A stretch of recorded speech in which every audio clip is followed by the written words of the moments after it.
They say your son was like in a bed with feces and things like that. That's inaccurate. Officials say the drone delivery system will bring people's medication right to their homes. Today, we got a chance to come to the Marion County Animal Shelter to take a look at the more than 60 roosters that were seized during a recent cockfighting bust here in Marion County. And they deliver it door to door to about 500 seniors each month. But officials say it's become harder to find food, so they say they're thankful that donations continue to pour in. I wanted to ask you about the Sheriff's Office investigation into your missing husband. I have an attorney. You have an attorney? Contact him for any statement. Right now, behind me, you can see that I-75 has reopened in both directions. And right there, you can see the semi that crashed this morning. When it did, cows spilled out onto the interstate and were running around free. Some people were asked to leave. Police showed up, and one 69-year-old woman was removed by police. Hundreds of people are showing up for their worship services, but instead of going inside a building, he says they're sitting in their car. Here's the home behind me where deputies showed up to looking to see if everything was okay. But instead of finding answers here, investigators say they found a lot more questions. Lori Shaver didn't have much to say today when we tried to talk to her outside her Shady Pines Road home in Claremont. We wanted to ask you about the Sheriff's Office investigation into your missing husband. I have an attorney. You have an attorney? Contact him for any statement.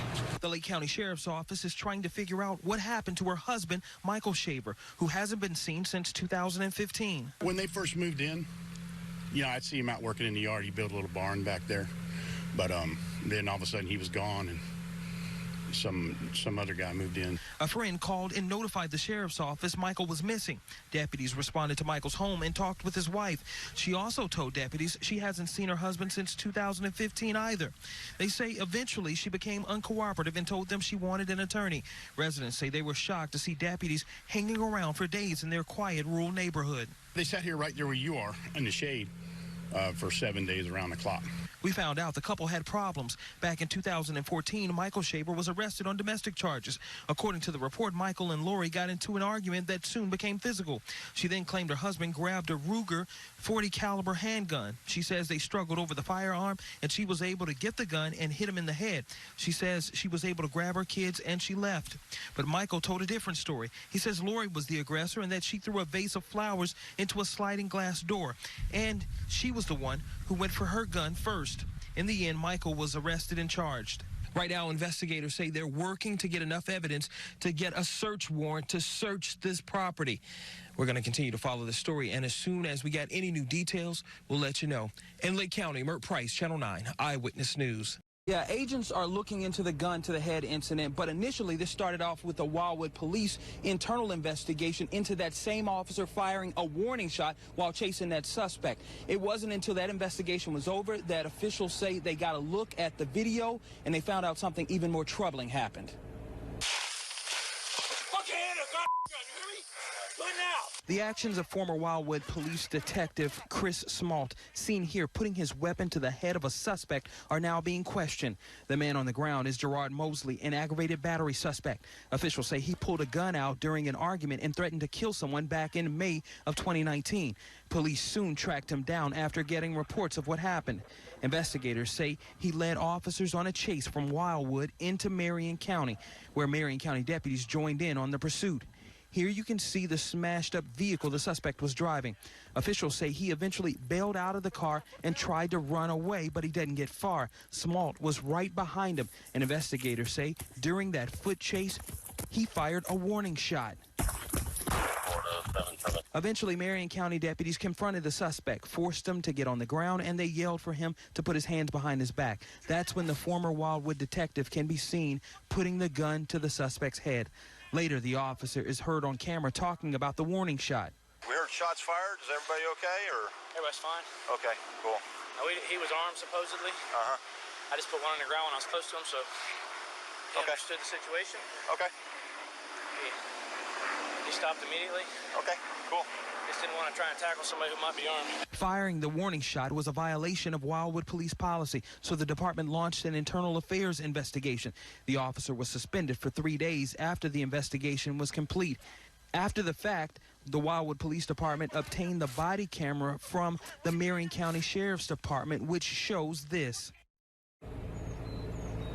Now, after seeing the video, the Wildwood Police Department sent the case to the state attorney's office, but there were no charges, so the case was then sent to FDLE, and agents are now investigating. As for that officer in question, he's since retired. We're live in Wildwood. Myrt Price, Channel 9 Eyewitness News. Yeah, that's right. And the people who don't want that Confederate statue brought here to the historical museum and located in Lake County, they've made it clear they tried to come here to do a silent protest in the area behind me back here, but it didn't go according to plan. That's because some people were asked to leave, police showed up, and one 69-year-old woman was removed by police. Here's a video of a 69-year-old woman being removed by Tavares police from a Lake County Historical Society meeting. Witnesses say she was removed after she spoke out about the Confederate statue of Edmund Kirby Smith. Bob Grenier was talking about the benefits, the tourism benefits to having the statue here, and she yelled out, "Who's coming, the Klan?" Pastor Sandy Haxon says she and others were also asked to leave multiple times for displaying this sign. It was a silent protest. The meeting hadn't even started, and it was a silent protest. It was intended to be a silent protest. The artist working on the Mary McLeod Bethune statue was invited to the Historical Society meeting to speak about that statue, which is replacing the Smith statue in D.C. Those against the Confederate statue decided to come and let their voices be heard. The group told us those who are members of the Historical Society were told their memberships have been stripped away because of the protest. They're now working with the ACLU to fight that. Now, we tried to interview museum curator Bob Grenier about what happened, but he didn't want to talk. We'll sit down another time and talk. Just real quick. No, I've got a guy coming. That better not be on. No, I mean, this is a public building, so we can record. We just wanted to give you a chance to talk because we talked to the other side. No, Did you kick out members of the Historical Society? No. Have their memberships been revoked? No. Now, we found out that no one was arrested last week. We reached out to the county to find out about the Confederate statue relocation process, and we're working on that part of the story, and we'll have it coming up later on Eyewitness News. For now, live in Lake County, Myrt Price, Channel 9 Eyewitness News. For 70 years, people have been showing up to Jack's Barbecue in Mineola. Thank you so much. Thanks. People like Dan Gurney. I've been coming here since I was probably, I don't know, 6, 7 years old, and it's always been a great place to come. Everybody that was from Claremont, Mineola, Groveland area would always come here and enjoyed the food, the camaraderie. Ed Barton first walked into the place back in 1967, and he still remembers what he ordered. It was a rare beef sandwich, and we were in this little cubicle. He and others have been lining up to get inside since word spread that the doors were closing. Although the food and signature sauces are legendary, along with the hat collection that covers the ceiling, which is only part of the appeal. Many explain they've been coming here for years because it was just a place to go to for lunch and see your friends and have great barbecue. Still cooking, I want to let that heat get out of here. Charles Costigan is only the third owner of the business. He couldn't help but get emotional while talking about his journey. It's very emotional for us. My husband has worked very hard for 22 years, and we've built a great relationship with our community, and you can see the kind of response that we're getting here today. It's very, very gratifying, but it's also difficult to leave something that's been so big of a part of our lives. Costigan told us his restaurant has dealt with a number of challenges over the years, but none of them as devastating as COVID-19. We've had direct hits from 2 hurricanes, lost our roof in one. We had a woman driving a vehicle literally drive it through our kitchen wall into our kitchen. Seriously. We had what they call the Great Recession, which here in Florida was the Depression, and we survived all of that without missing a day of work, not one day of work, because we figured with perseverance and hard work, we could see the end game. We knew what we could accomplish if we could just keep going. You don't see that end game right now. It's not clear where we're going to be a month from now. Costigan shut down for more than 2 months because of the outbreak. He reopened when he learned his employees were hurting. Staff of 15 people, 2 people were able to acquire their unemployment benefits in a period of 10 weeks.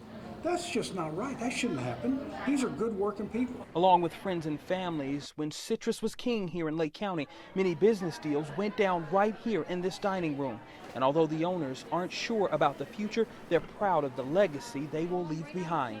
We wanted to produce a fresh, quality, Old South style barbecue in a friendly, clean environment. That was our mission, simple as that.